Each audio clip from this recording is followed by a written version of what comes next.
जनक उवाच कथं ज्ञानम् अवाप्नोति कथं मुक्तिर्भविष्यति वैराग्यं च कथं प्राप्तम् एतद् ब्रूहि मम प्रभो।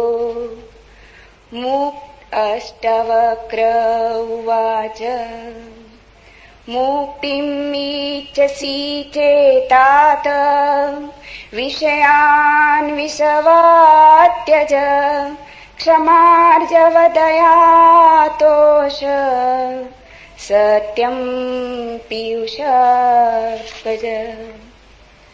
न पृथ्वी न जलं न अग्निः वायुद्यो न वा भवान् येषां साक्षिणम् आत्मानं चिद्रूपं विद्धि मुक्ते। यदि देहं पृथक्कृत्य चित्ति विश्राम्यतिष्ठसि अधुनैव सुखी शान्तो बन्धमुक्तो भविष्यसि। न त्वं विप्रादिको वर्णो नाश्रमी नाक्षगोचर असङ्गोऽसि निराकारो विश्वसाक्षी सुखी भव। धर्माधर्मौ सुखं दुःखं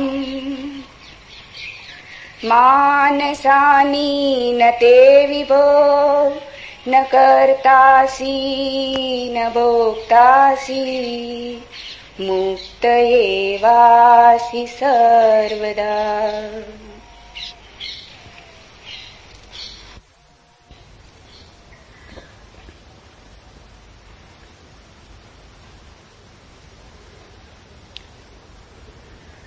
एक अनूठी यात्रा पर हम निकलते हैं।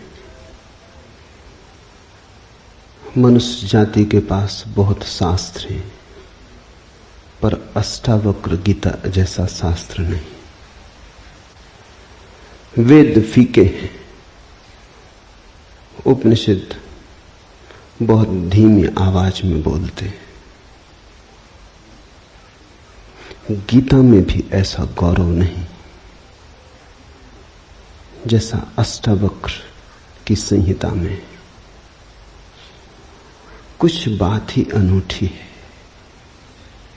सबसे बड़ी बात तो यह है कि न समाज, न राजनीति, न जीवन की किसी और व्यवस्था का कोई प्रभाव अष्टावक्र के वचनों पर है। इतना शुद्ध भावातीत वक्तव्य है,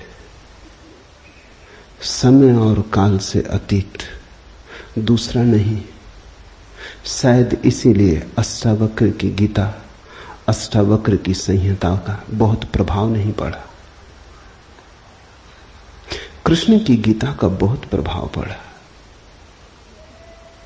पहला कारण, कृष्ण की गीता समन्वय है। सत्य की उतनी चिंता नहीं जितनी समन्वय की चिंता है। समन्वय का आग्रह इतना गहरा है कि अगर सत्य थोड़ा खो भी जाए तो कृष्ण राजी है। कृष्ण की गीता खिचड़ी जैसी है, इसलिए सभी को भाती है, क्योंकि सभी का कुछ ना कुछ उसमें मौजूद है। ऐसा कोई संप्रदाय खोजना मुश्किल है जो गीता में अपनी वाणी न खोज ले। ऐसा कोई व्यक्ति खोजना मुश्किल है जो गीता में अपने लिए कोई सहारा न खोज ले। इन सब के लिए अष्टावक्र की गीता बड़ी कठिन होगी। अष्टावक्र समन्वयवादी नहीं, सत्यवादी है। सत्य जैसा है वैसा कहा है, बिना किसी लाग लपेट के। सुनने वाले की चिंता नहीं, सुनने वाला समझेगा नहीं समझेगा इसकी भी चिंता नहीं। सत्य का ऐसा शुद्धतम वक्तव्य न पहले कहीं हुआ न फिर बाद में कभी हो सका। कृष्ण की गीता लोगों को प्रिय है क्योंकि अपना अर्थ निकाल लेना बहुत सुगम है। कृष्ण की गीता काव्यात्मक है। 2 2 5 भी हो सकते हैं, 2 2 3 भी हो सकते हैं। अष्टावक्र के साथ कोई खेल संभव नहीं, वहां 2 2 4 ही होते। अष्टावक्र का वक्तव्य शुद्ध गणित का वक्तव्य, वहां काव्य को जरा भी जगह नहीं, वहां कविता के लिए जरा सी भी छूट नहीं। जैसा है वैसा कहा है, किसी तरह का समझौता नहीं।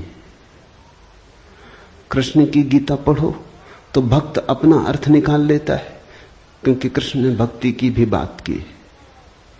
कर्मयोगी अपना अर्थ निकाल लेता है, क्योंकि कृष्ण ने कर्मयोग की भी बात की है। ज्ञानी अपना अर्थ निकाल लेता है, क्योंकि कृष्ण ने ज्ञान की भी बात की है। कृष्ण कहीं भक्ति को सर्वश्रेष्ठ कहते हैं, कहीं ज्ञान को सर्वश्रेष्ठ कहते हैं, कहीं कर्म को सर्वश्रेष्ठ कहते हैं। कृष्ण का वक्तव्य बहुत राजनीतिक है। वो राजनेता थे, कुशल राजनेता थे।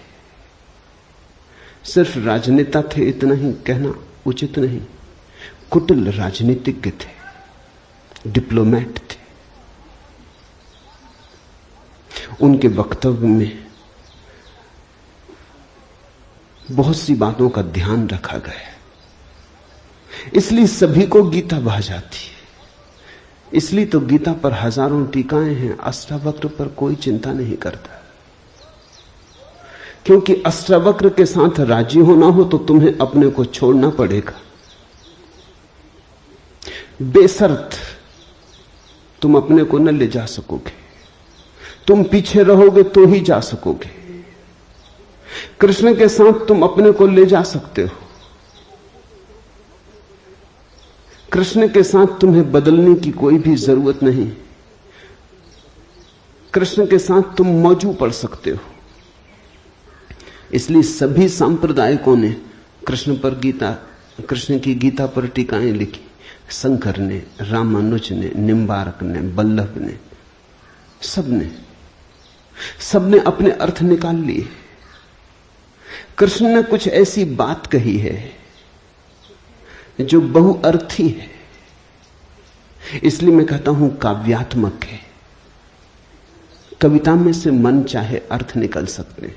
कृष्ण का वक्तव्य ऐसा है जैसे वर्षा में बादल गिरते, जो चाहो देख लो। कोई देखता हाथी की सूंड, कोई चाहे गणेश जी को देख ले।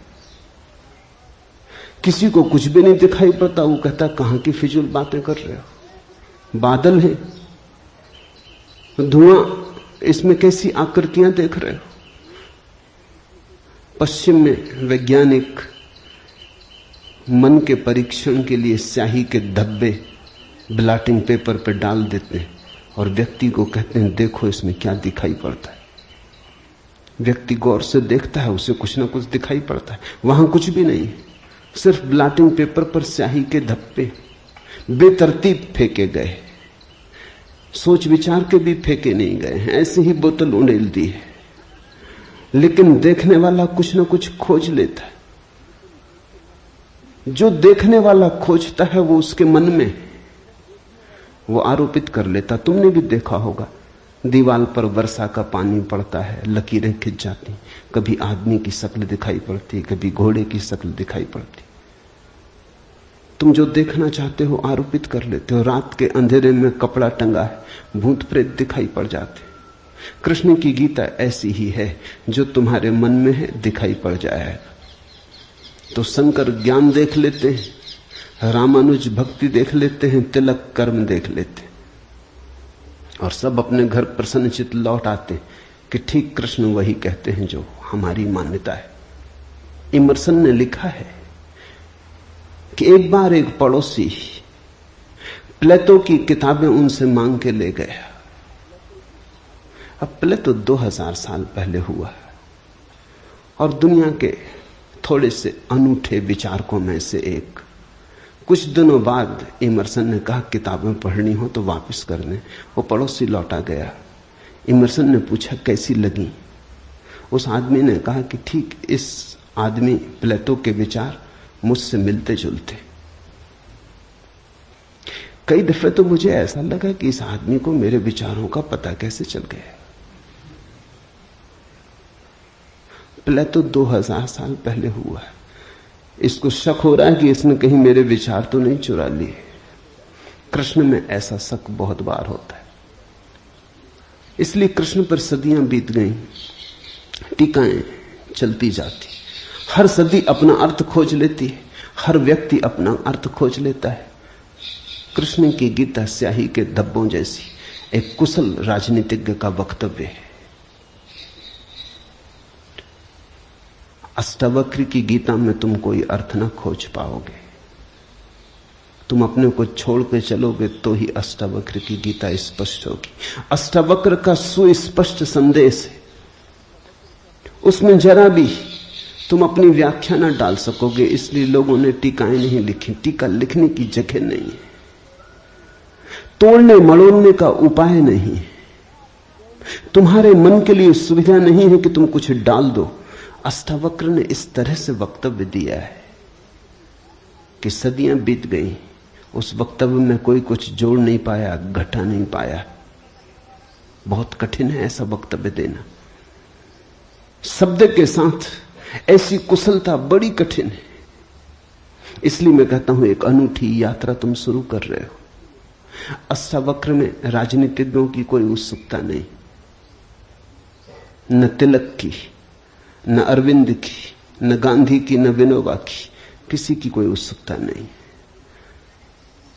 क्योंकि तुम अपना खेल ना खेल पाओगे। तिलक को उकसाना है देशभक्ति, उठाना है कर्म का ज्वार। कृष्ण की गीता सहयोगी बन जाती। कृष्ण हर किसी को कंधा देने को तैयार है। कोई भी चला लो गोली उनके कंधे पर रख के, वो राजी। कंधा उनका, पीछे छिपने की तुम्हें सुविधा है, और उनके पीछे से गोली चलाओ तो गोली भी बहुमूल्य मालूम पड़ती। अष्टावक्र किसी को कंधे पे हाथ भी नहीं रखने देते।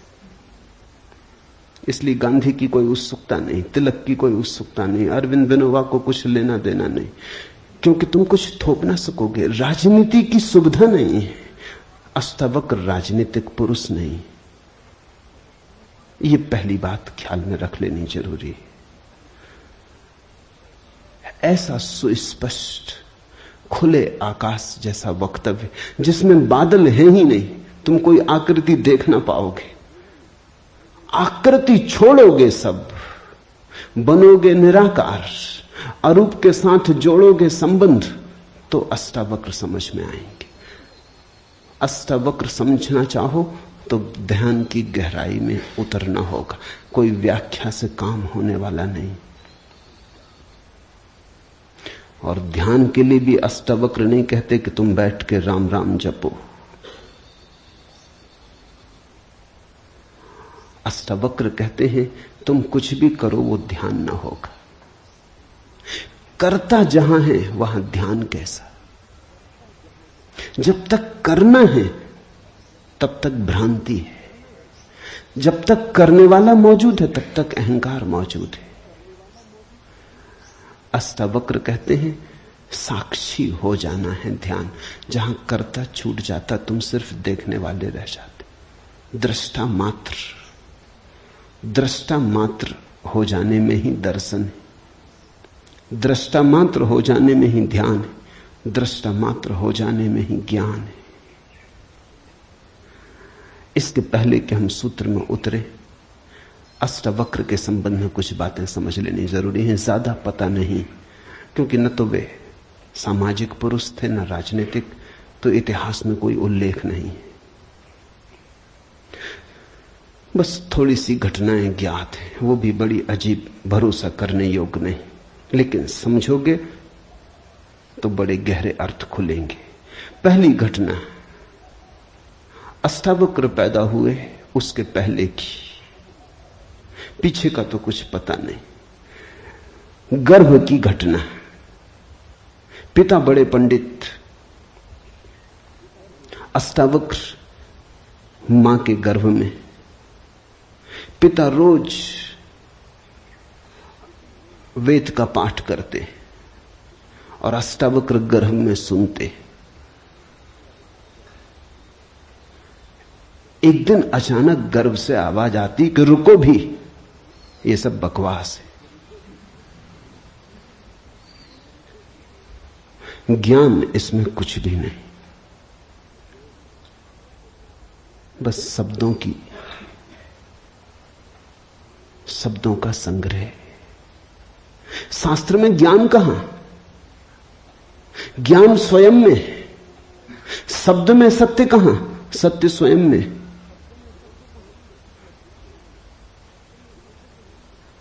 पिता स्वभावतः नाराज हुए। एक तो पिता, फिर पंडित, और गर्भ में छिपा हुआ बेटा इस तरह की बात कहे, अभी पैदा भी नहीं हुआ। क्रोध में आ गए, आग बबूला हो गए। पिता का अहंकार चोट खा गया। फिर पंडित का अहंकार। बड़े पंडित थे, बड़े विवादी थे, शास्त्रार्थी थे। क्रोध में अभिशाप दे दिया कि जब पैदा होगा तो 8 अंगों से टेढ़ा होगा, इसलिए नाम अष्टावक्र। 8 जगह से कुबड़े पैदा हुए, 8 जगह से ऊंट की भांति इर्छे तिरछे। पिता ने क्रोध में शरीर को विक्षत कर दिया। ऐसी और भी कथाएं हैं। कहते हैं बुद्ध जब पैदा हुए तो खड़े खड़े पैदा हुए। मां खड़ी थी वृक्ष के तले, खड़े खड़े मां खड़ी थी, खड़े खड़े पैदा हुए। जमीन पर गिरे नहीं कि चले, 7 कदम चले। 8वें कदम पर रुककर 4 आर्य सत्यों की घोषणा की कि जीवन दुख है। अभी 7 कदम ही चले हैं पृथ्वी पर कि जीवन दुख है, कि दुख से मुक्त होने की संभावना है, कि दुख मुक्ति का उपाय है, कि दुख मुक्ति की अवस्था है, निर्वाण की अवस्था है। लाओत्सु के संबंध में कथा है कि लाओत्सु बूढ़े पैदा हुए, 80 वर्ष के पैदा हुए, 80 वर्ष तक गर्भ में ही रहे। कुछ करने की चाह ही न थी तो गर्भ से निकलने की चाह भी न हुई। कोई वासना ही न थी तो संसार में आने की भी वासना न हुई। जब पैदा हुए तो सफेद बाल थे, 80 वर्ष के बूढ़े थे।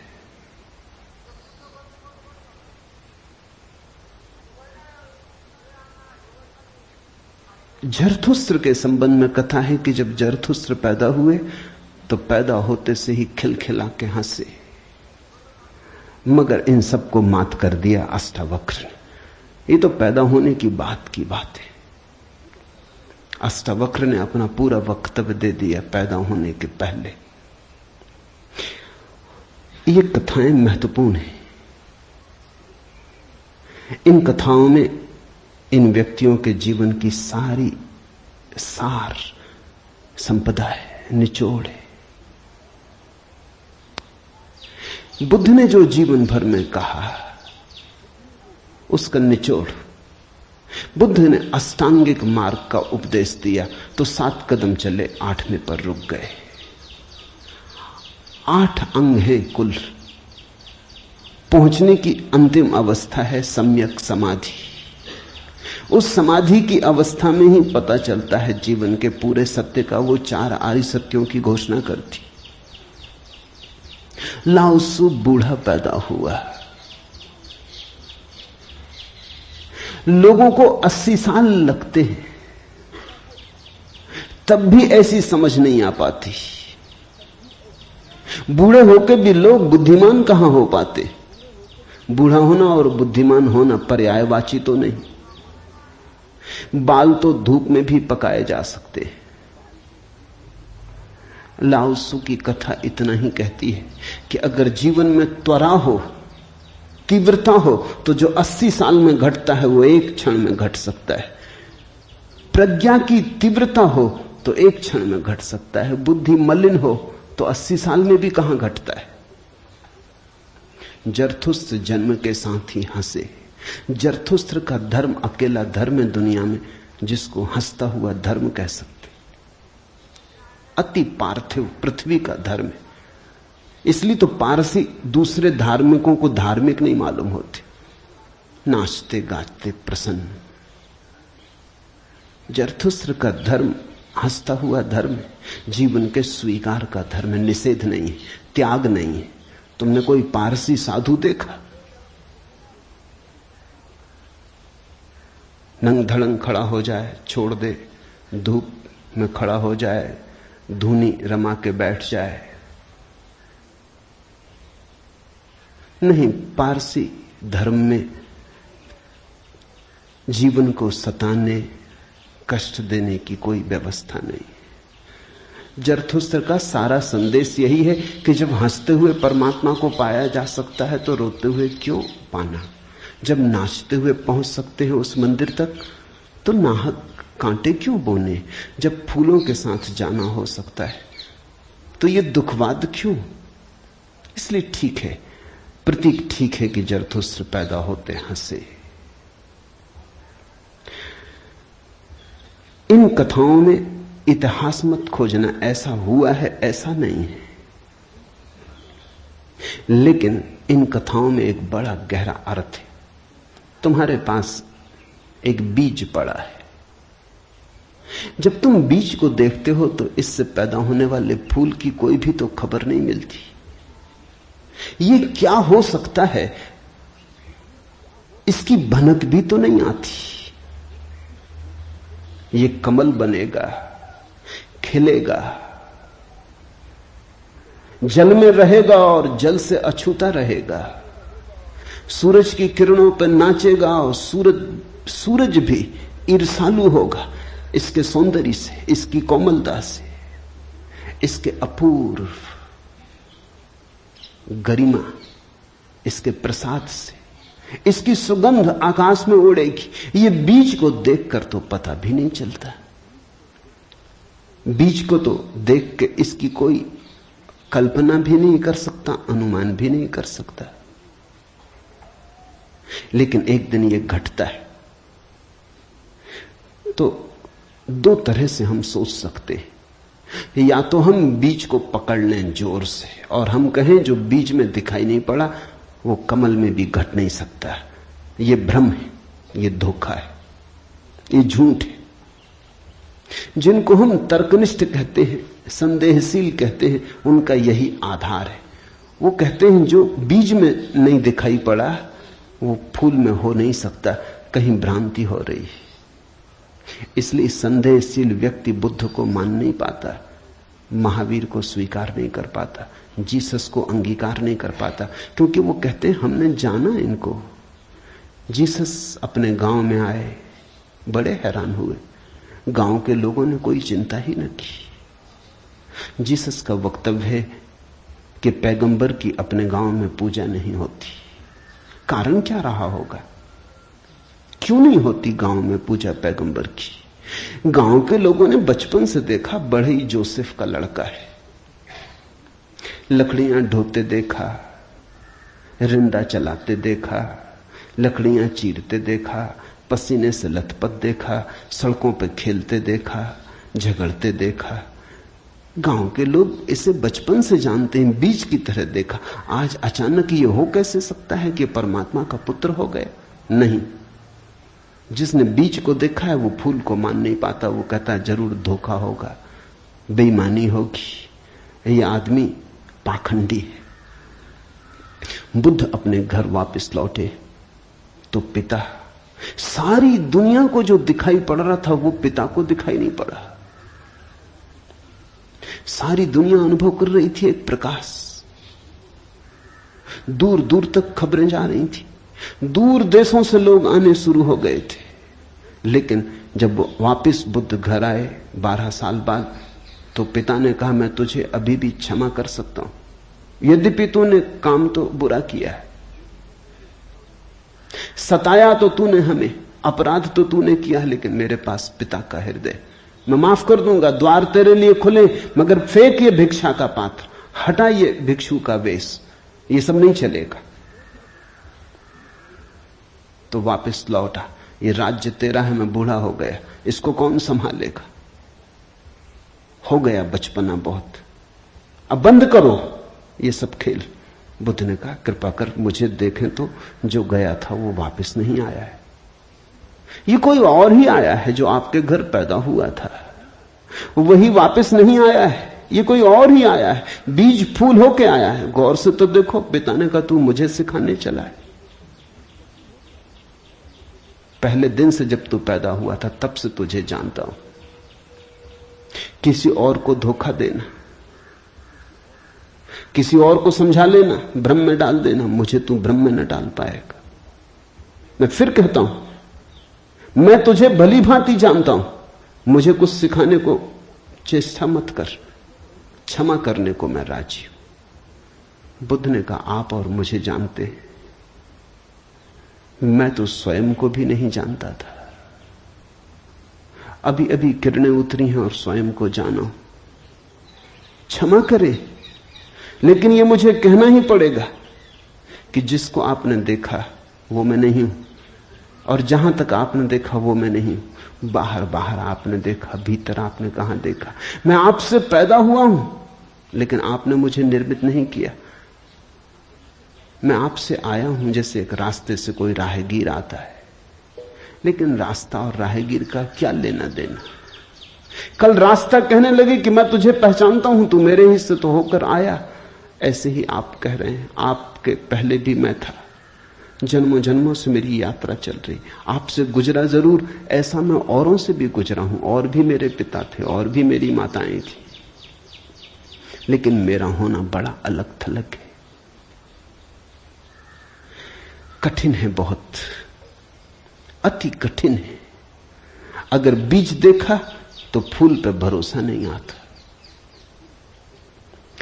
एक तो ढंग है अश्रद्धालु का, तर्कवादी का, संदेहशील का, कि वो कहता है बीज को हम पहचानते हैं तो फूल हो नहीं सकता, हम कीचड़ को जानते हैं, उस कीचड़ से कमल हो कैसे सकता है? सब गलत, सपना होगा, भ्रांति होगी, किसी मोहजाल में पड़ गए होगे, किसी ने धोखा दे दिया, कोई जादू, कोई तिलिस्म।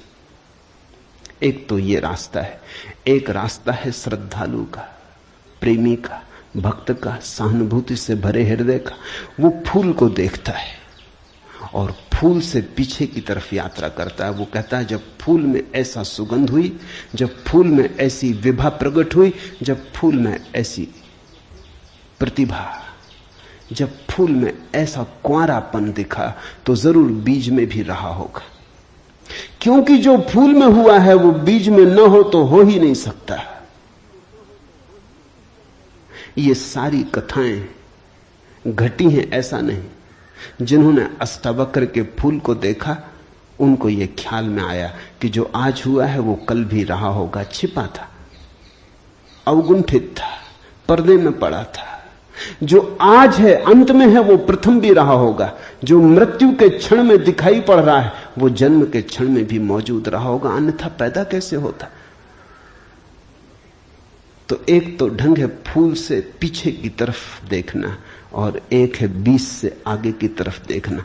गौर से देखो तो दोनों में सारसूत्र एक ही है, दोनों की आधार भित्ति एक ही है, लेकिन कितना जमीन आसमान का अंतर हो जाता है। जो बीज वाला है वो भी ये कह रहा है कि जो बीज में नहीं है वो फूल में कैसे हो सकता है, ये उसका तर्क है। फूल वाला भी यही कह रहा है, वो कह रहा है जो फूल में है वो बीज में भी होना ही चाहिए। दोनों का तर्क तो एक है, लेकिन दोनों के देखने के ढंग अलग है। बड़ी अड़चन। मुझसे कोई पूछता था कि आपके साथ बचपन में बहुत लोग पढ़े होंगे, स्कूल में, कॉलेज में, वे दिखाई नहीं पड़ते, वे कैसे दिखाई पड़ सकते? उनको बड़ी अड़चन है, वो भरोसा नहीं कर सकते, अति कठिन है उन्हें। कल ही मेरे पास रायपुर से किसी ने एक अखबार भेजा, श्री हरशंकर परसाई ने एक लेख मेरे खिलाफ लिखा है। वो मुझे जानते हैं, कॉलेज के दिनों से जानते हैं, हिंदी के मूर्धन्य व्यंग लेखक के। मेरे मन में उनकी कृतियों का आदर है।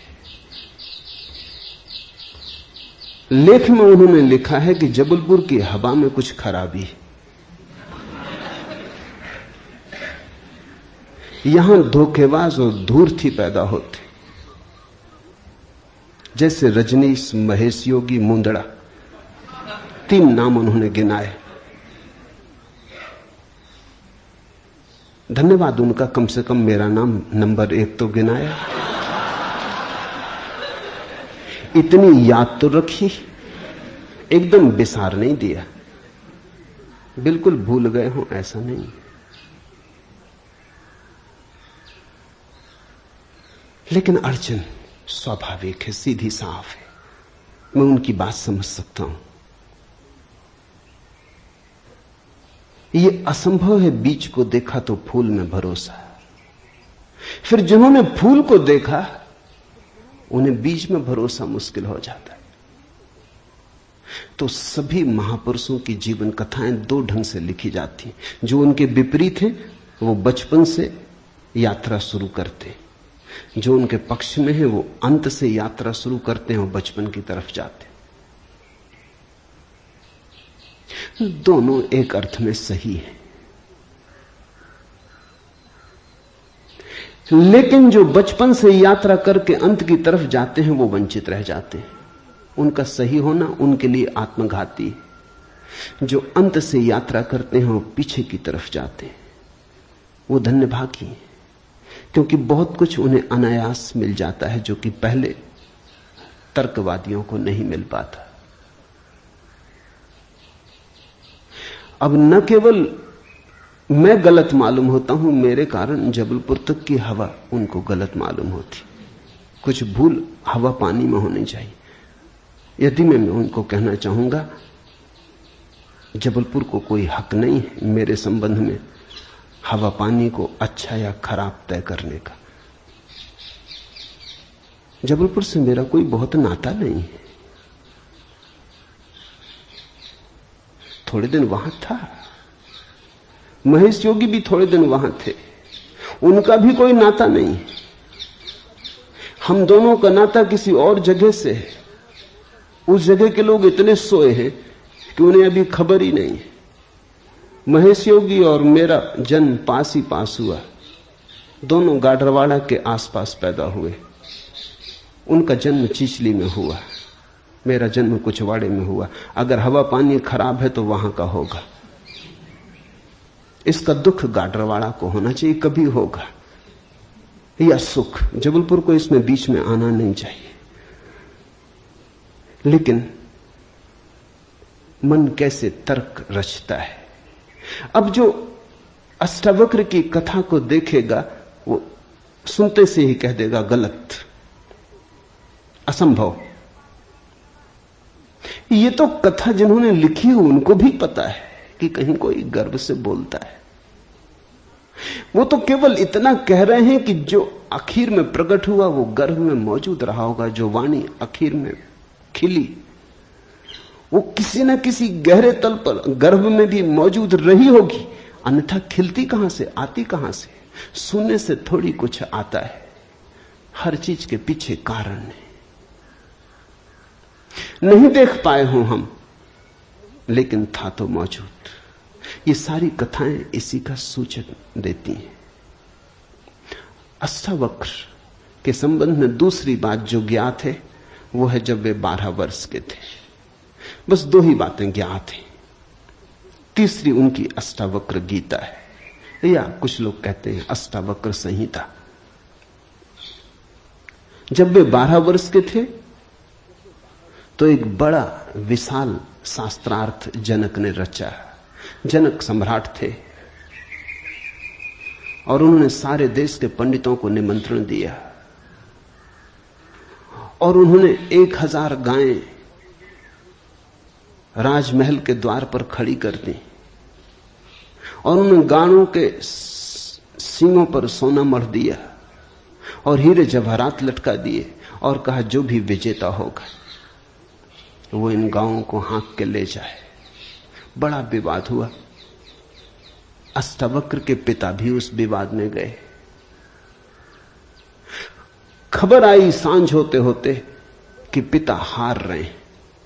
सबसे तो जीत चुके थे, वंदिन नाम के एक पंडित से हारे जा रहे हैं। ये खबर सुन के अष्टावक्र भी राजमहल पहुंच गया। सभा सजी थी। विवाद अपनी आखिरी चरम अवस्था में था। निर्णायक घड़ी करीब आती थी। पिता के हारने की स्थिति बिल्कुल पूरी तय हो चुकी थी। अब हारे तब हारे की अवस्था थी। अष्टावक्र दरबार में भीतर चला गया। पंडितों ने उसे देखा। महापंडित इकट्ठे थे। उसका 8 अंगों से टेढ़ा मेढ़ा शरीर, वो चलता तो भी देख के लोगों को हंसी आती। उसका चलना भी बड़ा हास्यास्पद था। सारी सभा हंसने लगी। अष्टावक्र भी खिल के हंसा। जनक ने पूछा, और सब हंसते हैं वो तो मैं समझ गया क्यों हंसते, लेकिन बेटे तू क्यों हंसा? अष्टावक्र ने कहा, मैं इसलिए हंस रहा हूं कि इन चम्हारों की सभा में सत्य का निर्णय हो रहा है। बड़ा आदमी अनूठा रहा होगा। ये चम्हार यहां क्या कर रहे हैं? सन्नाटा छा गया। चम्हार? सम्राट ने पूछा, तेरा मतलब? उसने कहा, सीधी सी बात है, इनको चमड़ी ही दिखाई पड़ती है, मैं नहीं दिखाई पड़ता। मुझसे सीधा साधा आदमी खोजना मुश्किल है, वो तो इनको दिखाई ही नहीं पड़ता। इनको आड़ा टेढ़ा शरीर दिखाई पड़ता है। ये चम्हार है, ये चमड़ी के पारखी। राजन, मंदिर के टेढ़े होने से कहीं आकाश टेढ़ा होता है?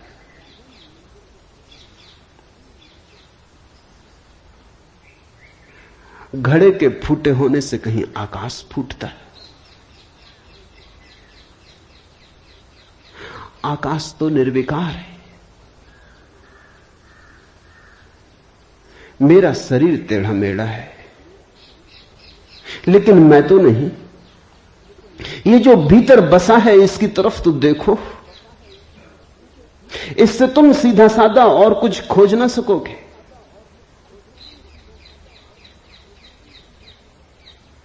ये बड़ी चौंकाने वाली घोषणा थी। सन्नाटा छा गया होगा। जनक प्रभावित हुआ, झटका खाया। निश्चित ही कहां चम्हारों की भीड़ इकट्ठी करके बैठा है। खुद पे भी पश्चाताप हुआ, अपराध लगा कि मैं भी हंसा। उस दिन तो कुछ न कहते बना, लेकिन दूसरे दिन सुबह जब सम्राट घूमने निकला था तो राह पर अष्टावक्र दिखाई पड़ा। उतरा, घोड़े से पैरों में गिर पड़ा।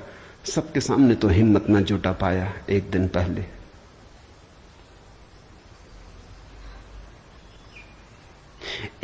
पहले तो कहा था, बेटे तू क्यों हंसता है? 12 साल का लड़का था। उम्र तौली थी, आज उम्र नहीं तौली। आज घोड़े से उतर गया, पैर पर गिर पड़ा, साष्टांग दंडवत, और कहा, पधारें राजमहल, मेरी जिज्ञासाओं का समाधान करें। हे प्रभु, आए मेरे घर। बात मेरी समझ में आ गई। रात भर मैं सो ना सका। ठीक ही कहा, शरीर को ही जो पहचानते हैं उनकी पहचान गहरी कहां। आत्मा के संबंध में विवाद कर रहे हैं और अभी भी शरीर में रस और विरस पैदा होता है, घृणा, आकर्षण पैदा होता है। मर्त्य को देख रहे हैं, अमृत की चर्चा करते हैं।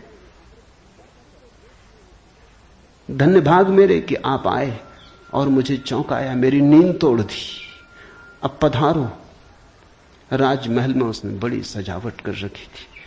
स्वर्ण सिंहासन पर बिठाया था इस 12 साल के अष्टावक्र को और उससे जिज्ञासा की, पहला सूत्र जनक की जिज्ञासा है।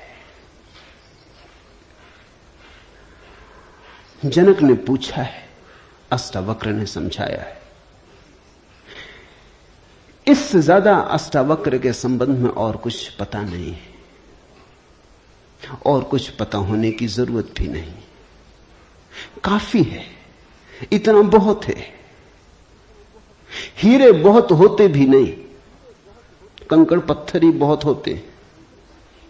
हीरा एक भी काफी होता है। ये दो छोटी सी घटनाएं हैं। एक तो जन्म के पहले की गर्भ से आवाज और घोषणा कि क्या पागलपन में पड़े हो, शास्त्र में उलझे हो, शब्द में उलझे हो, जागो। ये ज्ञान नहीं है, ये सब उधार है, ये सब बुद्धि का ही जाल है, अनुभव नहीं। इसमें रंच मात्र भी सार नहीं है। कब तक अपने को भरमाए रखोगे?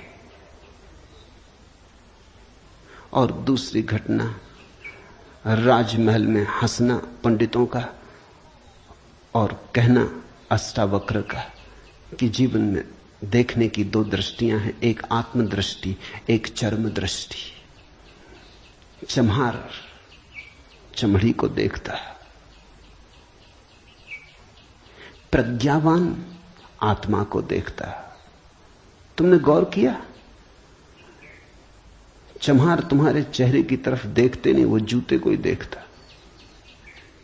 असल में चम्हार जूते को देख के सब पहचान लेता तुम्हारे संबंध में कि आर्थिक हालत कैसी है, सफलता मिल रही कि विफलता मिल रही, भाग्य कैसा चल रहा, वो सब जूते में लिखा है। जूते की सिलवटें कह देती, जूते की दशा कह देती, जूते में तुम्हारी आत्मकथा लिखी। चम्हार पढ़ लेता। जूते में चमक, जूते का ताजा और नया होना चम्हार तुमसे प्रसन्नता से मिलता है। जूता ही उसके लिए तुम्हारी आत्मा का सबूत है। दर्जी कपड़े देखता है, तुम्हारा कोट कपड़ा देख के समझ लेता हालत कैसी। सबकी अपनी बंधी हुई दृष्टियां हैं। सिर्फ आत्मवान ही आत्मा को देखता है, उसकी कोई दृष्टि नहीं है, उसके पास दर्शन है। एक छोटी घटना और जो अष्टावक्र के जीवन से संबंधित नहीं, रामकृष्ण और विवेकानंद के जीवन से संबंधित है, लेकिन अष्टावक्र से उसका जोड़ है। फिर हम सूत्रों में प्रवेश करें। विवेकानंद रामकृष्ण के पास आए तब उनका नाम नरेंद्रनाथ था। विवेकानंद तो बाद में रामकृष्ण ने उनको पुकारा। जब आए रामकृष्ण के पास तो अति विवादी थे, नास्तिक थे, तर्कवादी थे, हर चीज के लिए प्रमाण चाहते थे। कुछ चीजें हैं जिनके लिए कोई प्रमाण नहीं, मजबूरी है। परमात्मा के लिए कोई प्रमाण नहीं है और प्रमाण नहीं। प्रेम के लिए कोई प्रमाण नहीं है और प्रमाण नहीं। सौंदर्य के लिए कोई प्रमाण नहीं है और प्रमाण नहीं है। अगर मैं कहूं देखो ये खजूरेना के वृक्ष कैसे सुंदर, और तुम कहो हमें तो कोई सौंदर्य दिखाई नहीं पड़ता, वृक्ष जैसे वृक्ष, सिद्ध करें मुश्किल हो जाएगी। कैसे सिद्ध करें कि सुंदर है? सुंदर होने के लिए सौंदर्य की परख चाहिए और तो कोई उपाय नहीं। आंख चाहिए और तो कोई उपाय नहीं।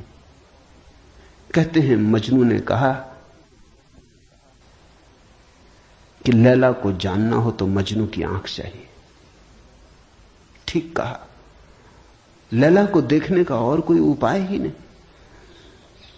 मजनू को बुलाया था उसके गांव के राजा ने और कहा था तू पागल है, मैं तेरी लैला को जानता हूं, साधारण सी लड़की है, काली कलूटी, कुछ खास नहीं, तुझ पे मुझे दया आती। ये मेरे राजमहल की 12 लड़कियां खड़ी, ये इस देश की सुंदरतम स्त्रियां, इनमें से तू कोई भी चुन ले, ये तुझे रोते देख के मेरा भी प्राण रोता है। उसने देखा और उसने कहा इनमें तो लैला कोई भी नहीं। ये तो लैला के मुकाबले तो दूर, उसके चरण की धूल भी नहीं। सम्राट कहने लगा मजनू तू पागल है। मजनू ने कहा यह हो सकता है, लेकिन एक बात आपसे कहना चाहता हूं, लैला को देखना हो तो मजनू की आंख चाहिए।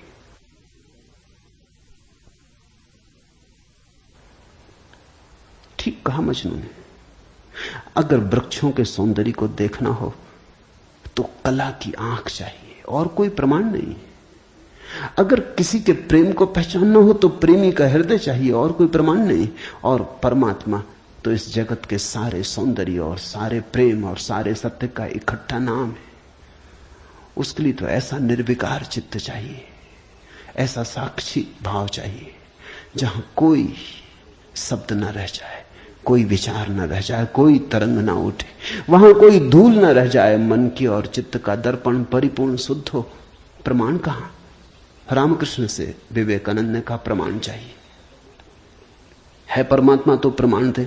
और विवेकानंद को देखा रामकृष्ण ने। बड़ी थी संभावना इस युवक की, बड़ी थी यात्रा इसके भविष्य की, बहुत कुछ होने को पड़ा था इसके भीतर, बड़ा खजाना था, उससे ये अपरिचित है। रामकृष्ण ने देखा, इस युवक के पिछले जन्मों में झांका। ये बड़ी संपदा, बड़े पुण्य की संपदा लेकर आ रहा है। ये ऐसे ही तर्क में दबा न रह जाए। कराह उठा होगा पीड़ा और करुणा से रामकृष्ण का हृदय। उन्होंने कहा छोड़, प्रमाण वगैरह बाद में सोच लेंगे। मैं जरा बूढ़ा हुआ, मुझे पढ़ने में अड़चन होती, तू अभी जवान, तेरी आंख अभी तेज, ये किताब पढ़ी, इसे तू पढ़। वो थी अष्टावक्र गीता, जरा मुझे सुनाते। कहते हैं विवेकानंद को इसमें तो कुछ अड़चन न मालूम पड़ी। यह आदमी कुछ ऐसी तो कोई खास बात नहीं मांग रहा है। 2-4 सूत्र पढ़े और एक घबराहट और रोआ रोआ कपने लगा। और विवेकानंद ने कहा मुझसे नहीं पढ़ा जाता। रामकृष्ण ने कहा पढ़ भी, इसमें हर्ज क्या है, तेरा क्या बिगाड़ लेगी ये किताब, तू जवान है अभी, तेरी आंख अभी ताजी, और मैं बूढ़ा हुआ, मुझे पढ़ने में दिक्कत होती, और ये किताब मुझे पढ़नी तो तू पढ़ के सुना दे। कहते हैं उस किताब को सुनाते सुनाते ही विवेकानंद डूब गए। रामकृष्ण ने देखा इस व्यक्ति के भीतर बड़ी संभावना है, बड़ी शुद्ध संभावना है, जैसी एक बोधिसत्व की होती, जो कभी न कभी बुद्ध होना जिसका निर्णीत है। आज नहीं कल भटके कितना ही, बुद्धत्व जिसके पास चला आ रहा है। क्यों अष्टावक्र की गीता रामकृष्ण ने कही कि तू पढ़ के मुझे सुना दे? क्योंकि इससे ज्यादा शुद्धतम वक्तव्य और कोई नहीं। ये शब्द भी अगर तुम्हारे भीतर पहुंच जाएं तो तुम्हारी सोई हुई आत्मा को जगाने लगेंगे। ये शब्द तुम्हें तरंगायित करेंगे, ये शब्द तुम्हें आह्लादित करेंगे, ये शब्द तुम्हें झकझोरेंगे। इन शब्दों के साथ क्रांति घटित हो सकती। अष्टावक्र की गीता को मैंने यूं ही नहीं चुना है और जल्दी नहीं चुना, बहुत देर करके चुना है, सोच विचार के। दिन थे जब मैं कृष्ण की गीता पर बोला, क्योंकि भीड़ भाड़ मेरे पास थी। भीड़ भाड़ के लिए अष्टावक्र गीता का कोई अर्थ न था। बड़ी चेष्टा करके भीड़ भाड़ से छुटकारा पाया है। अब तो थोड़े से विवेकानंद यहां हैं, अब तो उनसे बात करनी है जिनकी बड़ी संभावना है। उन थोड़े से लोगों के साथ मेहनत करनी है जिनके साथ मेहनत का परिणाम हो सकता है। अब हीरे तराशने, कंकड़ पत्थरों पर यह छेनी खराब नहीं करनी, इसलिए चुनी है अष्टावक्र की गीता। तुम तैयार हुए हो इसलिए चुनी। पहला सूत्र, जनक ने कहा, हे प्रभु, पुरुष ज्ञान को कैसे प्राप्त होता है और मुक्ति कैसे होगी और वैराग्य कैसे प्राप्त होगा, यह मुझे कहिए। एतत् मम ब्रूहि प्रभो, मुझे समझाएं प्रभु। 12 साल के लड़के से सम्राट जनक का कहना, हे प्रभु, भगवान मुझे समझाएं। एतत् मम ब्रूहि, मुझे ना समझ को कुछ समझ दें, मुझे अज्ञानी को जगाएं। 3 प्रश्न पूछे हैं। कथम ज्ञानम, कैसे होगा ज्ञान? साधारणता तो हम सोचेंगे कि यह भी कोई पूछने की बात है, किताबों में भरा पड़ा है। जनक भी जानता था किताबों में भरा पड़ा है वो ज्ञान नहीं, वो केवल ज्ञान की धूल है, राख है। ज्ञान की ज्योति जब जलती है तो पीछे राख छूट जाती, राख इकट्ठी होती चली जाती, शास्त्र बन जाती। वेद राख है। कभी जलते हुए अंगारे थे, ऋषियों ने उन्हें अपनी आत्मा में जलाया था, फिर राख रह गए। फिर राख संयोजित की जाती, संग्रहित की जाती, सुव्यवस्थित की जाती। जैसे जब आदमी मर जाता है तो हम उसकी राख इकट्ठी कर लेते हैं, उसको फूल कहते हैं। बड़े मजेदार लोग हैं जिंदगी में जिसको फूल नहीं कहा। उसकी हड्डी वड्डियां इकट्ठी कर लाते हैं, कहते फूल संजोला है, फिर संभाल कर रखते, मंजूसा बनाते। जिसको जिंदगी में कभी फूल का आदर नहीं दिया, जिसको जिंदगी में कभी फूल की तरह देखा नहीं, जब मर जाता है आदमी पागल है, तब उसकी हड्डी को, राख को फूल कहते। ऐसे ही जब कोई बुद्ध जीवित होता है तब तुम सुनते नहीं। जब कोई महावीर तुम्हारे बीच से गुजरता है तब तुम नाराज होते हो। लगता है यह आदमी तुम्हारे सपने तोड़ रहा है या तुम्हारी नींद में दखल डाल रहा है। ये कोई जगाने का वक्त है? अभी अभी तो सपना आना शुरू हुआ था, अभी अभी तो जरा जीतना शुरू किया था जिंदगी में, अभी अभी तो दांव ठीक लगने लगे थे, तीर ठीक ठीक जगह पड़ने लगा था, और ये सज्जन आ गए, ये कहते हैं सब आसार है। अभी अभी तो चुनाव जीते थे, पद पे पहुंचने का रास्ता बना था, और ये महापुरुष आ गए, ये कहते हैं ये सब सपना है, इसमें कुछ सार नहीं, मौत आएगी सब छीन लेगी। छोड़ो भी, जब मौत आएगी तब देखेंगे, बीच में तो इस तरह की बातें मत उठाओ। लेकिन जब महावीर मर जाते, बुद्ध मर जाते, तब उनकी राख को हम इकट्ठी कर लेते हैं, फिर हम धम्म पद बनाते, वेद बनाते, फिर हम पूजा के फूल चढ़ाते। जनक भी जानता था कि शास्त्रों में सूचनाएं भरी पड़ी, लेकिन उसने पूछा कथम ज्ञानम, कैसे होगा ज्ञान? क्योंकि कितना ही जान लो ज्ञान तो होता ही नहीं। जानते जाओ, शास्त्र कंठस्थ कर लो, तोते बन जाओ, एक एक सूत्र याद हो जाए, पूरे वेद स्मृति में छप जाएं, फिर भी ज्ञान तो होता नहीं। कथम ज्ञानम, कैसे होता ज्ञान? कथम मुक्ति,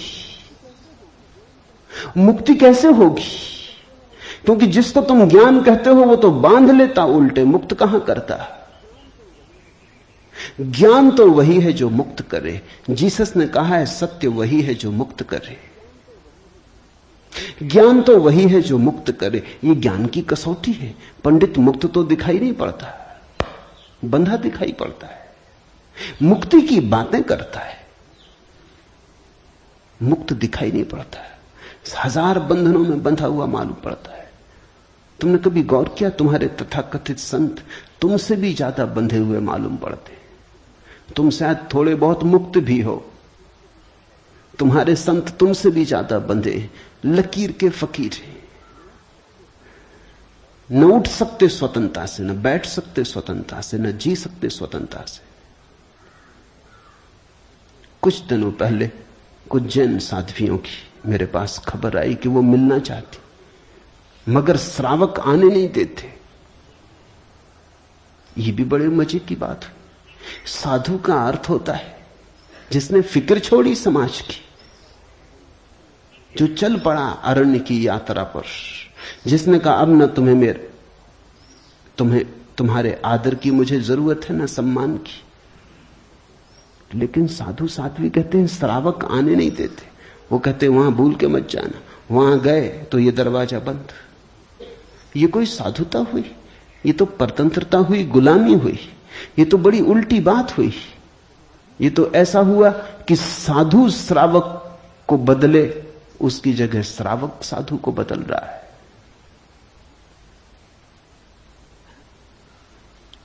एक मित्र ने आके मुझे कहा, एक जैन साध्वी आपकी किताबें पढ़ती लेकिन चोरी से।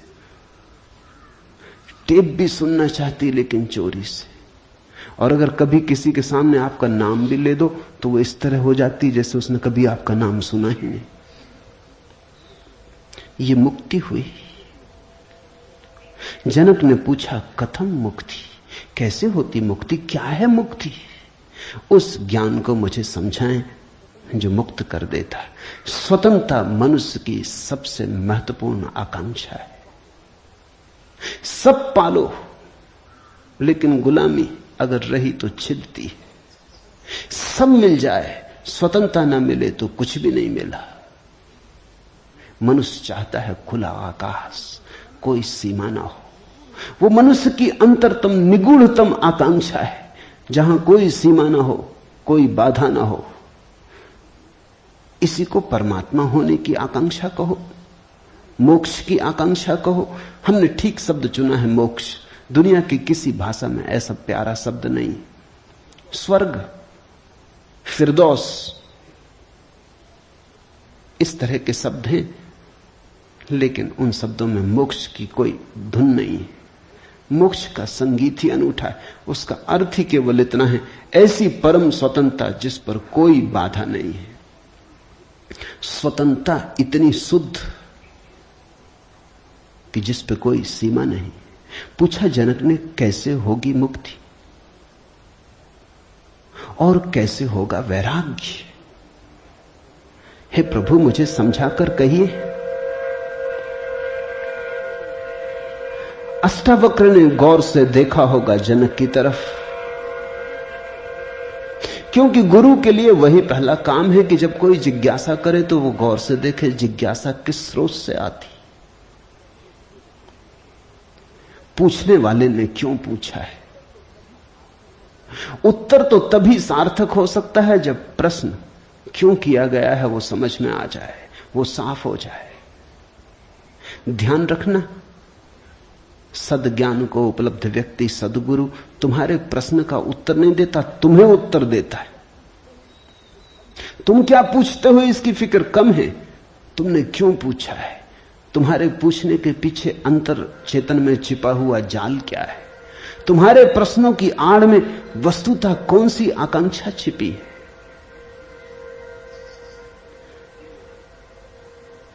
दुनिया में 4 तरह के लोग हैं, ज्ञानी, मुमुक्षु, अज्ञानी, मूढ़। और दुनिया में 4 ही तरह की जिज्ञासाएं होती। ज्ञानी की जिज्ञासा तो निशब्द होती,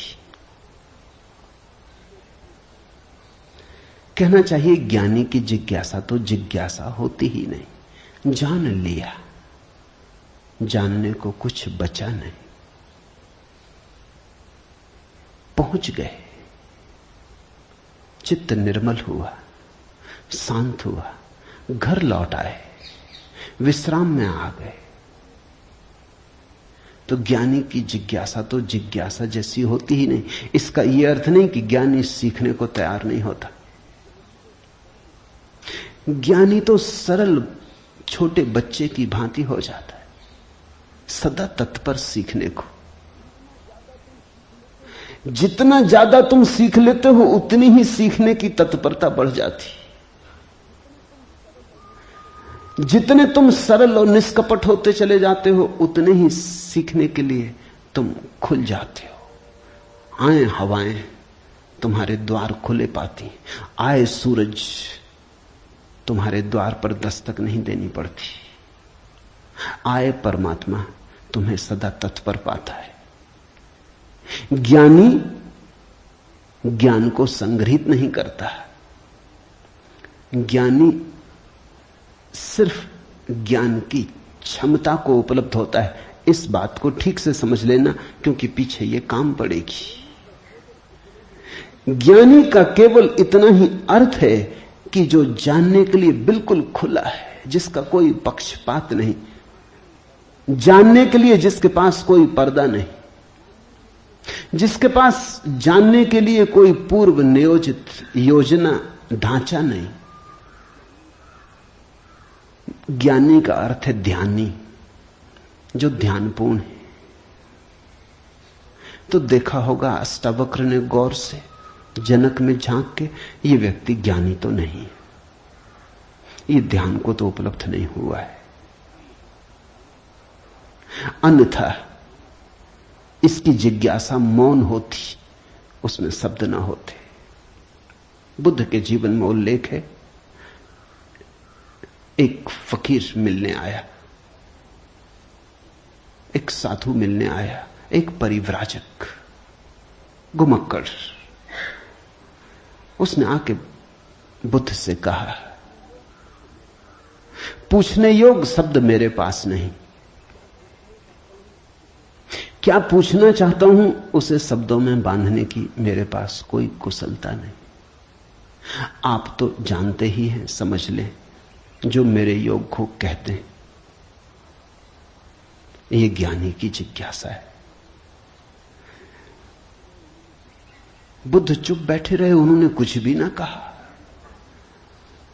घड़ी भर बाद जैसे कुछ घटा, वो जो आदमी चुपचाप बैठा बुद्ध की तरफ देखता रहा था, उसकी आंख से आंसुओं की धार लग गई, चरणों में झुका, नमस्कार किया और कहा, धन्यवाद, खूब धन्यभागी हूं, जो लेने आया था आपने दिया। वो उठ के चला भी गया, उसके चेहरे पे अपूर्व आभा थी, वो नाचता हुआ गया। बुद्ध के आसपास के शिष्य बड़े हैरान हुए। आनंद ने पूछा, बनते भगवान, पहेली हो गई। पहले तो याद नहीं, कहता है कि मुझे पता नहीं कैसे पूछूं, पता नहीं किन शब्दों में पूछूं, ये भी पता नहीं क्या पूछने आया हूं। फिर आप तो जानते ही हैं सब, देख लें, मुझे जो मेरे लिए जरूरी हो कह दें। पहले तो ये आदमी ही जरा पहेली था, ये कोई ढंग हुआ पूछने का। और जब तुम्हें यही पता नहीं कि क्या पूछना, तो पूछना ही क्यों? पूछना क्या? खूब रही। फिर यही बात खत्म ना हुई, आप चुप बैठे सो चुप बैठे रह गए। आपको ऐसा कभी मौन देखा नहीं?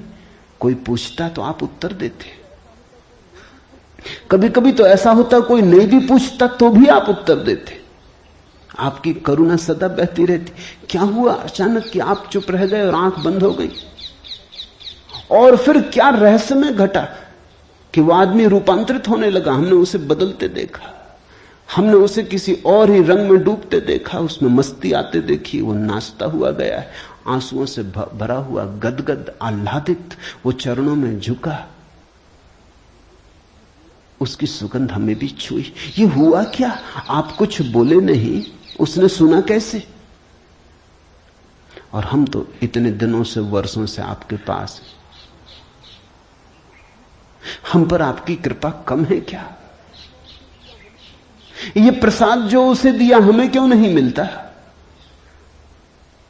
लेकिन ध्यान रहे, उतना ही मिलता है जितना तुम ले सकते हो। बुद्ध ने कहा, सुनो, घोड़े, आनंद से घोड़े की बात की क्योंकि आनंद छत्री था, बुद्ध का चचेरा भाई था और बचपन से ही घोड़े का बड़ा शौक था। उसे घुड़सवार था, प्रसिद्ध घुड़सवार था, प्रतियोगी था बड़ा।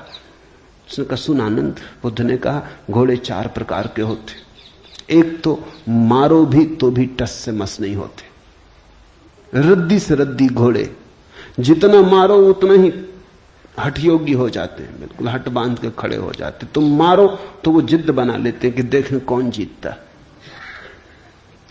फिर दूसरे तरह के घोड़े होते हैं, मारो तो चलते हैं, न मारो तो नहीं चलते, कम से कम पहले से बेहतर। फिर तीसरे तरह के घोड़े होते हैं, कोड़ा फटकारो, मारना काफी जरूरी नहीं, सिर्फ कोड़ा फटकारो, आवाज काफी। और भी कुलीन होते, दूसरे से भी बेहतर।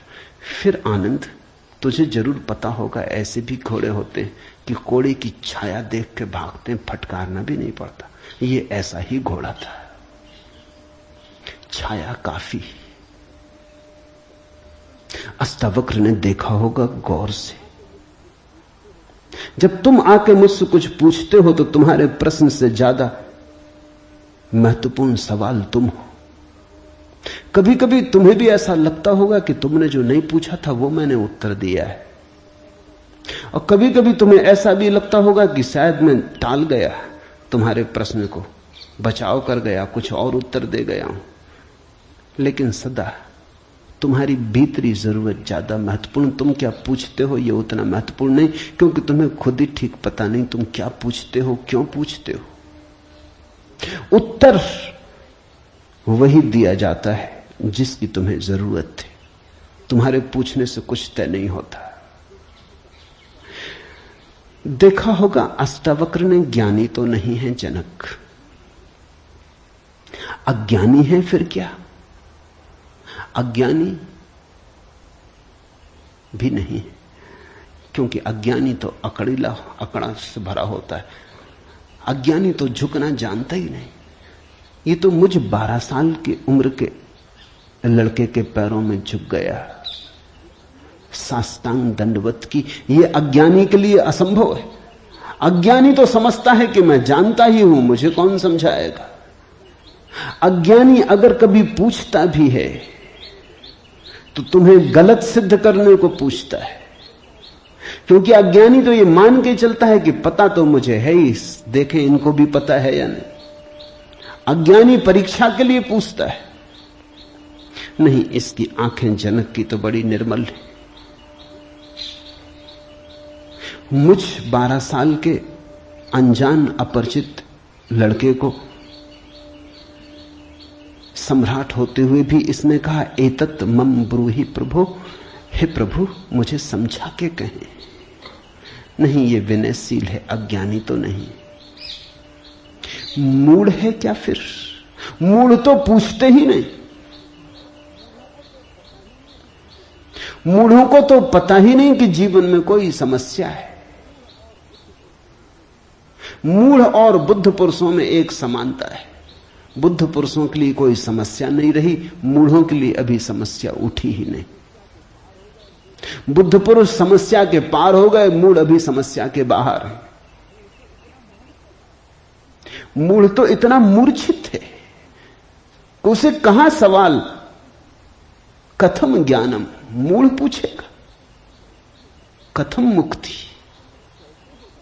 मूढ़ पूछेगा कैसे होगा वैराग्य, मूढ़ पूछेगा असंभव। मूढ़ अगर पूछेगा भी तो पूछता है राग में सफलता कैसे मिलेगी। मूढ़ अगर पूछता भी है तो पूछता है संसार में और थोड़े ज्यादा दिन कैसे रहना हो जाए, मुक्ति। नहीं, मूढ़ पूछता है बंधन सोने के कैसे बने, बंधन में हीरे जवाहरात कैसे जड़े। मूढ़ पूछता भी है तो ऐसी बातें पूछता है। ज्ञान, मूढ़ तो मानता ही नहीं कि ज्ञान हो सकता है, वो तो संभावना को स्वीकार नहीं करता। वो तो कहता कैसा ज्ञान। मूढ़ तो पशुवत जीता है। नहीं, ये जनक मूढ़ भी नहीं है, मुमुक्षु है। मुमुक्षु शब्द समझना जरूरी है। मोक्ष की आकांक्षा, मुमुक्षा। अभी मोक्ष के पास नहीं पहुंचा, ज्ञानी नहीं है। मोक्ष के प्रति पीठ करके नहीं खड़ा, मूढ़ नहीं है।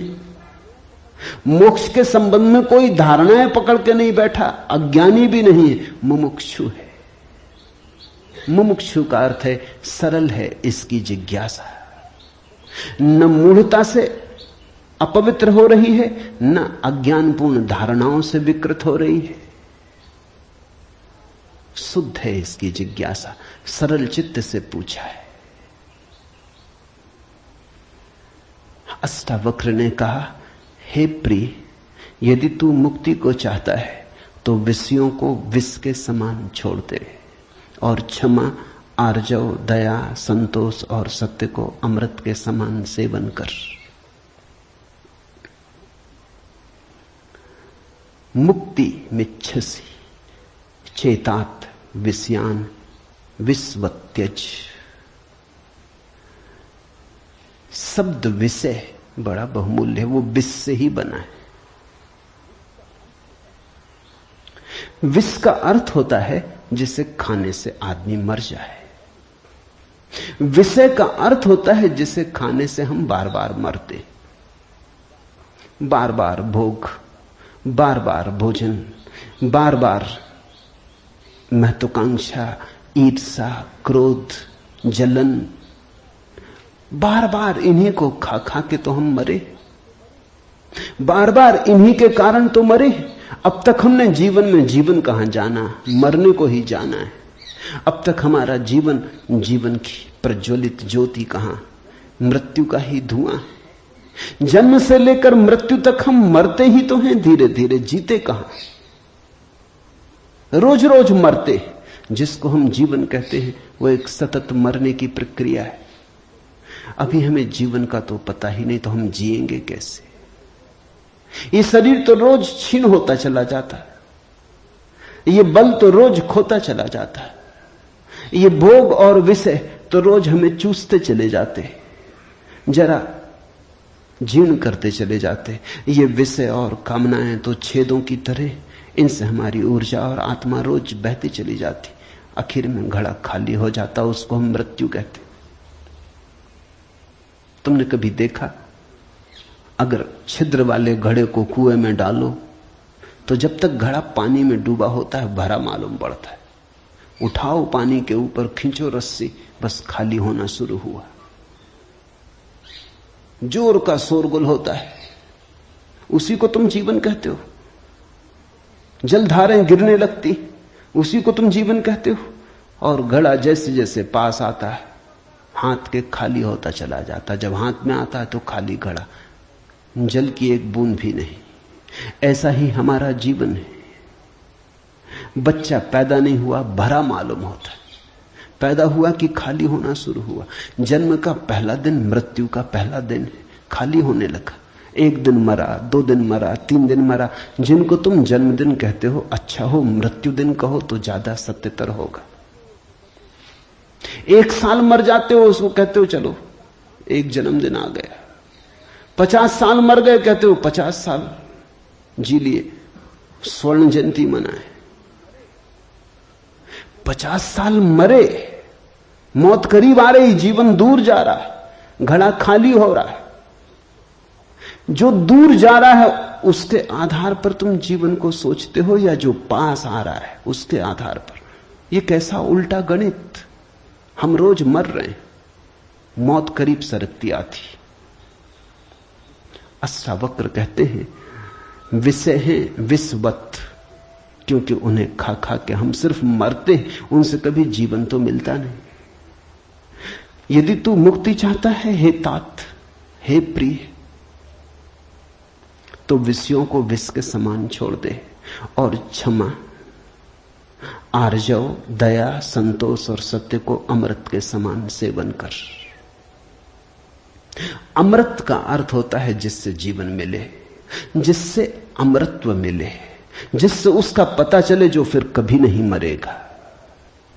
तो क्षमा, क्रोध विष है, क्षमा अमृत है। आर्जव, कुटिलता विष है, सीधा सरलपन आर्जव अमृत है। दया, कठोरता, क्रूरता विष है, दया, करुणा अमृत है। संतोष, असंतोष का कीड़ा खाए चला जाता। असंतोष का कीड़ा हृदय में कैंसर की तरह फैलता चला जाता है, विष को फैलाए चले जाता है। संतोष जो है उससे तृप्ति, जो नहीं है उसकी आकांक्षा नहीं। जो है वो काफी से ज्यादा है, वो है ही काफी से ज्यादा। आंख खोलो जरा देखो, संतोष कोई थोपना नहीं है ऊपर जीवन को। जरा गौर से देखो, तुम्हें जो मिला है वो तुम्हारी जरूरत से सदा ज्यादा है। तुम्हें जो चाहिए वो मिलता ही रहा है। तुमने जो चाहा है वो सदा मिल गया है। तुमने दुख चाहा है तो दुख मिल गया है, तुमने सुख चाहा है तो सुख मिल गया है। तुमने गलत चाहा तो गलत मिल गया है। तुम्हारी चाह ने तुम्हारे जीवन को रचा है। चाह बीज है, फिर जीवन उसकी फसल है। जन्मों जन्मों में जो तुम चाहते रहे हो वही तुम्हें मिलता रहा है।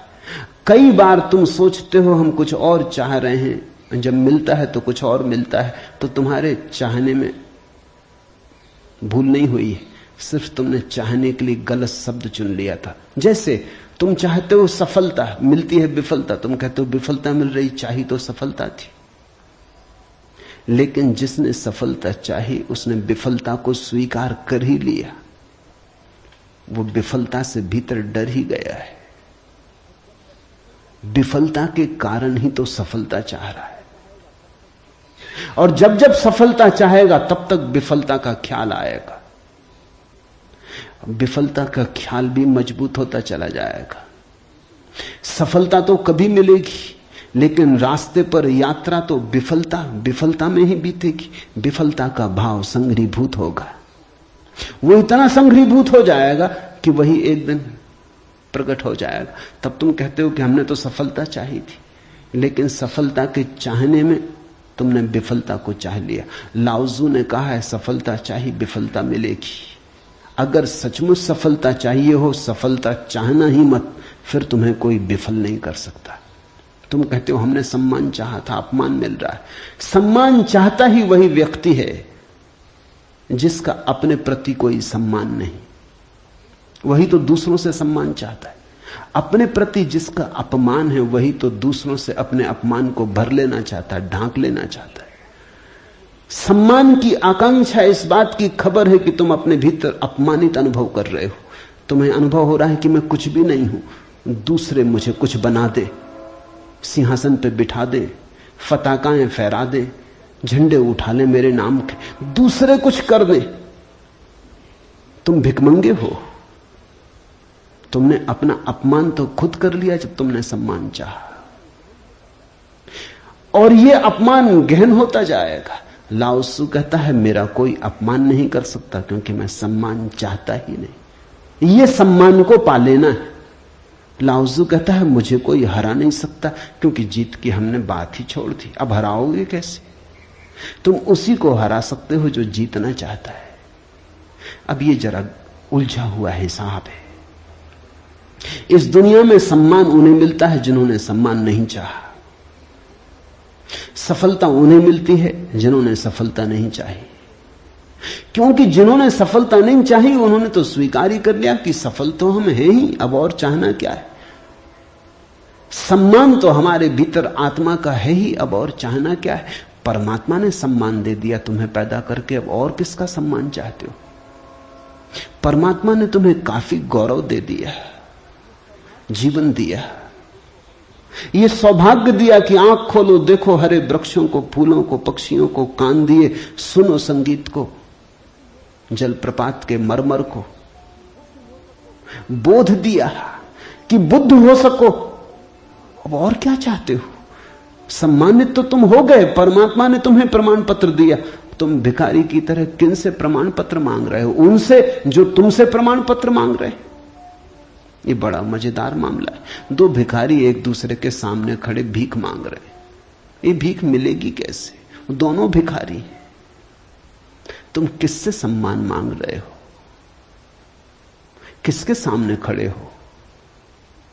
ये अपमान कर रहे हो तुम अपना, और यही अपमान गहन होता जाएगा। संतोष का अर्थ होता है देखो जो तुम्हारे पास है, देखो जरा आंख खोल के जो तुम्हें मिला ही है।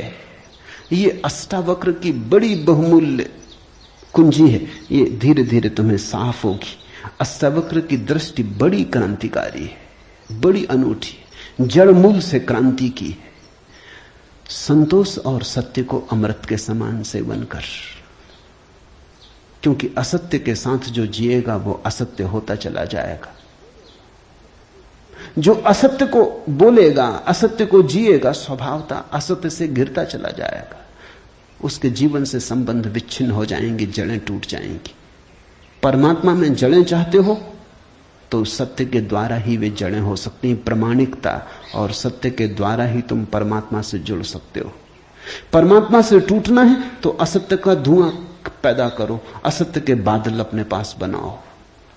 जितने तुम असत्य होते चले जाओगे उतने परमात्मा से दूर होते चले जाओगे। तू न पृथ्वी है, न जल है, न वायु है, न आकाश है। मुक्ति के लिए आत्मा को, अपने को, इन सब का साक्षी चैतन्य जान। सीधी सीधी बातें, भूमिका भी नहीं। अभी 2 वचन नहीं बोले अष्टावक्र ने कि ध्यान आ गया, कि समाधि की बात आ गई। जानने वाले के पास समाधि के अतिरिक्त और कुछ जताने को है भी नहीं। वो 2 वचन भी बोले, क्योंकि एकदम से अगर समाधि की बात होगी तो शायद तुम चौंक ही जाओगे, समझ ही ना पाओगे। मगर 2 वचन और सीधी समाधि की बात आ गई। अष्टावक्र 7 कदम भी नहीं चलते, बुद्ध तो 7 कदम चले, 8वें कदम पे समाधि। अष्टावक्र तो पहला कदम ही समाधि का उठाते। तू न पृथ्वी है, न जल, न वायु, न आकाश। ऐसी प्रतीति में अपने को थिर कर। मुक्ति के लिए आत्मा को, अपने को, इन सब का साक्षी चैतन्य जान।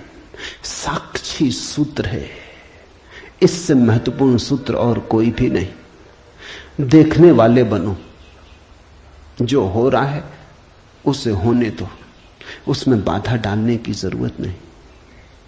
ये देह तो जल है, मिट्टी है, अग्नि है, आकाश। तुम इसके भीतर तो वो दिए हो जिसमें ये सब जल, अग्नि, मिट्टी, आकाश, वायु प्रकाशित हो रही। तुम दृष्टा हो। इस बात को गहन करो। साक्षिणाम चिद्रूपम आत्मानम विद्धि। ये इस जगत में सर्वाधिक बहुमूल्य सूत्र है। साक्षी बनो।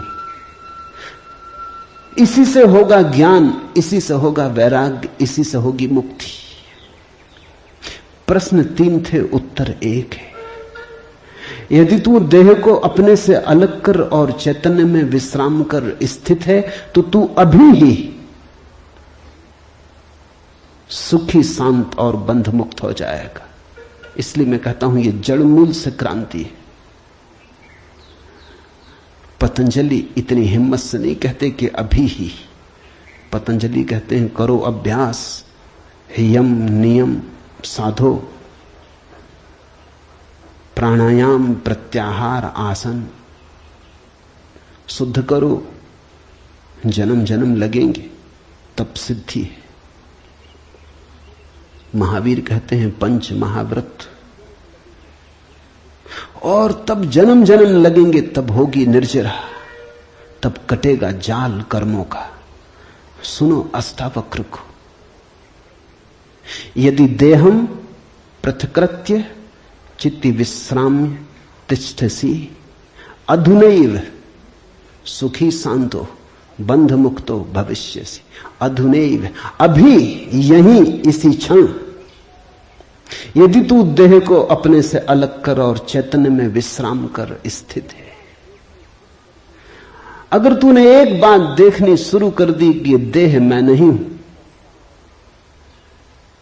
मैं करता और भोगता नहीं हूं, ये जो देखने वाला मेरे भीतर छिपा है, जो सब देखता है। बचपन था कभी तो बचपन देखा, फिर जवानी आई तो जवानी देखी, फिर बुढ़ापा आया तो बुढ़ापा देखा। बचपन नहीं रहा तो मैं बचपन तो नहीं हो सकता। आया और गया, मैं तो हूं। जवानी नहीं रही तो मैं जवानी तो नहीं हो सकता। आई और गई, मैं तो हूं। बुढ़ापा आया, जा रहा है, तो मैं बुढ़ापा नहीं हो सकता, क्योंकि जो आता है जाता है वो मैं कैसे हो सकता हूं। मैं तो सदा हूं। जिस पे बचपन आया, जिस पे जवानी आई, जिस पे बुढ़ापा आया, जिस पे 1000 चीजें आई और गईं, मैं वही शाश्वत हूं। स्टेशनों की तरह बदलती रहती बचपन, जवानी, बुढ़ापा, जन्म, यात्री चलता जाता। तुम स्टेशन के साथ अपने को एक तो नहीं समझ लेते। पूना की स्टेशन पर तुम ऐसा तो नहीं समझ लेते कि मैं पूना हूं। फिर पहुंचे मनमाड़ तो ऐसा तो नहीं समझ लेते कि मैं मनमाड़ हूं। तुम जानते हो कि पूना आई गई, मनमाड़ आया गया। तुम तो यात्री हो, तुम तो दृष्टा हो जिसने पूना देखी, पूना आई, जिसने मनमाड़ देखा मनमाड़ आया। तुम तो देखने वाले हो। तो पहली बात, जो हो रहा है उसमें से देखने वाले को अलग कर लो, देह को अपने से अलग कर, और चैतन्य में विश्राम। और करने योग्य कुछ भी नहीं है। जैसे लाओत्सु का सूत्र है समर्पण, वैसे अष्टावक्र का सूत्र है विश्राम, रेस्ट। करने का कुछ भी नहीं है। मेरे पास लोग आते हैं, वो कहते हैं ध्यान कैसे करें। वो प्रश्न ही गलत पूछ रहे हैं। गलत पूछते हैं तो मैं उनको कहता हूं करो। क्या करोगे? तो उनको बता देता हूं कि करो, कुछ ना कुछ तो करना ही पड़ेगा। अभी तुम्हें करने की खुजलाहट है तो उसे तो पूरा करना होगा। खुजली है तो क्या करोगे? बिना खुजाए नहीं बनता। लेकिन धीरे धीरे उनको करवा करवा के थका डालता हूं। फिर वो कहते हैं अब इससे छुटकारा दिलवाओ। अब कब तक ये करते रहे? उनको तो मैं तो पहले ही राजी था, लेकिन तुम्हें समझने में जरा देर लगी। अब विश्राम करो। ध्यान का आत्यंतिक अर्थ विश्राम है। चित्ती विश्राम में तिष्ठसि, जो विश्राम में ठहरा देता अपने चेतना को, जो होने मात्र में ठहर जाता, कुछ करने को नहीं। क्योंकि जिसे तुम खोज रहे हो वो मिला ही हुआ है। क्योंकि जिसे तुम खोज रहे हो उसे कभी खोया ही नहीं, उसे खोया नहीं जा सकता। वही तुम्हारा स्वभाव है। अयम आत्मा ब्रह्म, तुम ब्रह्म हो, अनल हक, तुम सत्य हो। कहां खोजते हो? कहां भागे चले जाते हो? अपने को ही खोजने कहां भागे चले जाते हो? रुको, ठहरो। परमात्मा दौड़ने से नहीं मिलता, क्योंकि परमात्मा दौड़ने वाले में छिपा है। परमात्मा कुछ करने से नहीं मिलता, क्योंकि परमात्मा करने वाले में छिपा है। परमात्मा के होने के लिए कुछ करने की जरूरत ही नहीं, तुम हो ही। इसलिए अष्टावक्र कहते हैं चित्ती विश्राम में विश्राम करो, ढीले छोड़ो अपने को, ये तनाव छोड़ो। कहां जाते? कहीं जाने को नहीं, कहीं पहुंचने को नहीं।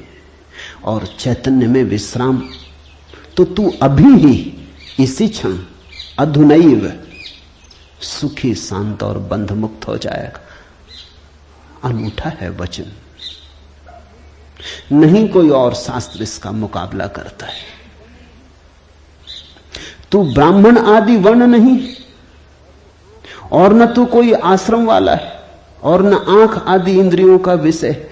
असंग और निराकार तू सबका विश्व का साक्षी है, ऐसा जानकर सुखी हो। अब ब्राह्मण कैसे टीका लिखे? तू ब्राह्मण आदि वर्ण नहीं। अब हिंदू इस शास्त्र को कैसे सिर पे उठाएं? क्योंकि उनका तो सारा धर्म वर्ण और आश्रम पे खड़ा है। और ये तो पहले से ही अष्टावक्र जड़ काटने लगे।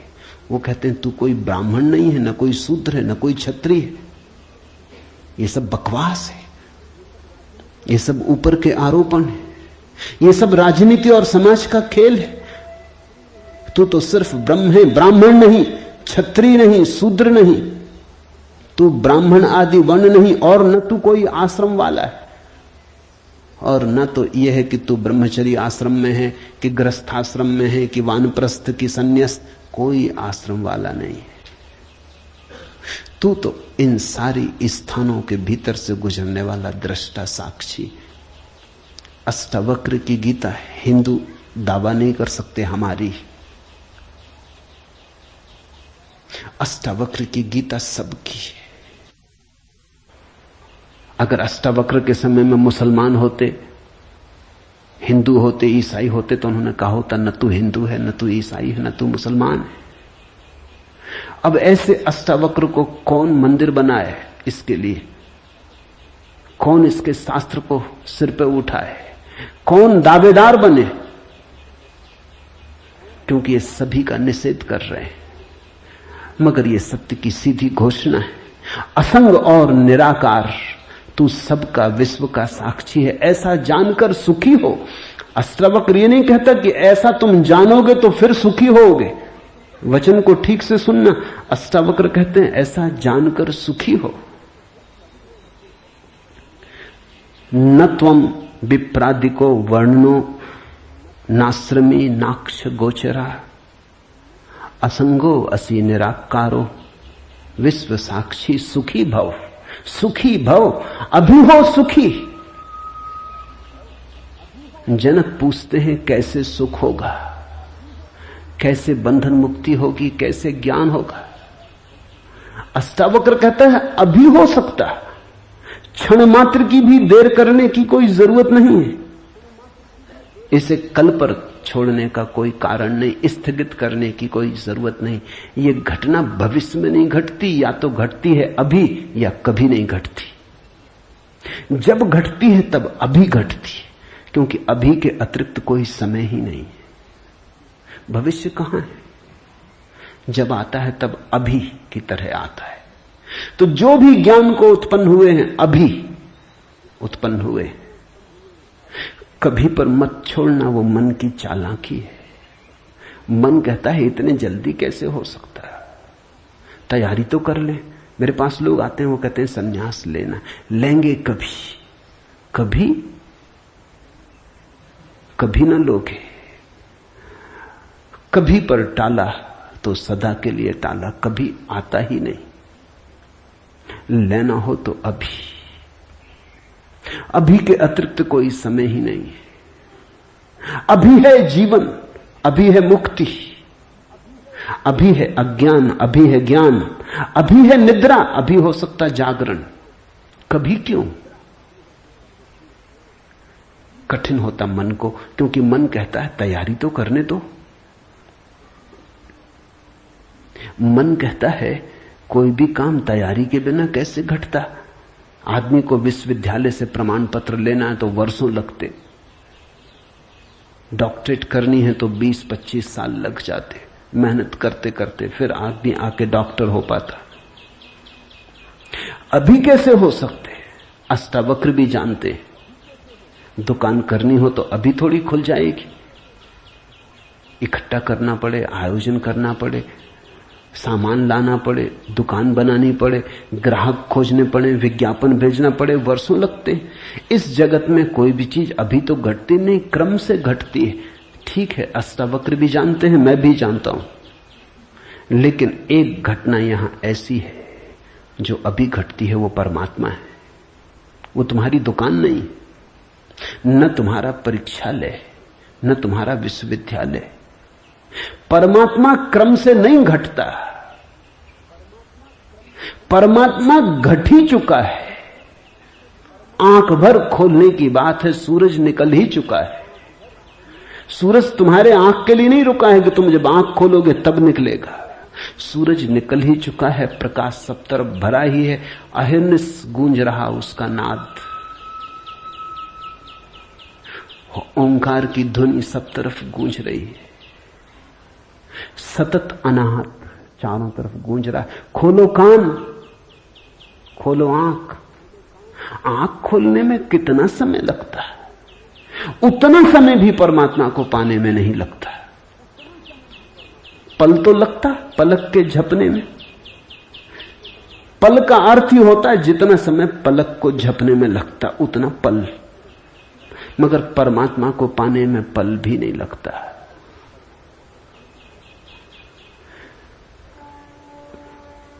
विश्व साक्षी असंगो वसी निराकारो सुखी भव।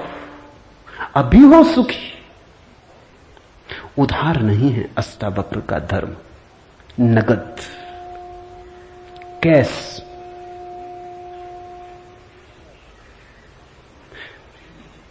हे व्यापक, धर्म और अधर्म, सुख और दुख मन के। धर्म और अधर्म, सुख और दुख मन के, तेरे लिए नहीं। तू न करता है न भोगता है, तू तो सर्वदा मुक्ति ही है। मुक्ति हमारा स्वभाव है, ज्ञान हमारा स्वभाव है, परमात्मा हमारा होने का ढंग है, हमारा केंद्र है, हमारे जीवन की श्वास है, हमारा होना है। धर्मो अधर्मो सुखम दुखम मान सानी नते विभो। अष्टावक्र कहते हैं, हे व्यापक, हे विभावान, हे विभूति संपन्न, धर्म और अधर्म, सुख और दुख मन के, ये सब मन की ही तरंगे। बुरा किया, अच्छा किया, पाप किया, पुण्य किया, मंदिर बनाया, दान दिया, सब मन के। न कर्तासी न भोक्तासी मुक्त एवासी सर्वदा। तू तो सदा मुक्त है, तू तो सर्वदा मुक्त है। मुक्ति कोई घटना नहीं है जो हमें घटानी। मुक्ति घट चुकी है हमारे होने में। मुक्ति से बना है ये अस्तित्व, इसका रोआ रोआ रंच रंच मुक्ति से निर्मित है। मुक्ति है धातु जिससे बना है सारा अस्तित्व। स्वतंत्रता स्वभाव है ये उद्घोषणा।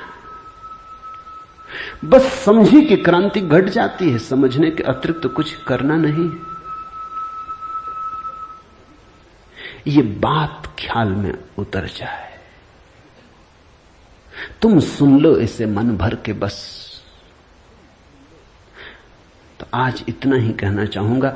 अष्टावक्र को समझने की चेष्टा भर करना। अष्टावक्र में करने का कोई इंतजाम नहीं है, इसलिए तुम ये मत सोचना कि अब कोई तरकीब निकलेगी जो हम करेंगे।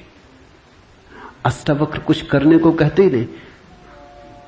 तुम विश्राम से सुन लो, करने को कुछ होने वाला ही नहीं है, इसलिए तुम कॉपी वगैरह नोटबुक लेके मत आना कि लिख लेंगे, कुछ आएगा सूत्र तो नोट कर लेंगे, करके देख लेंगे।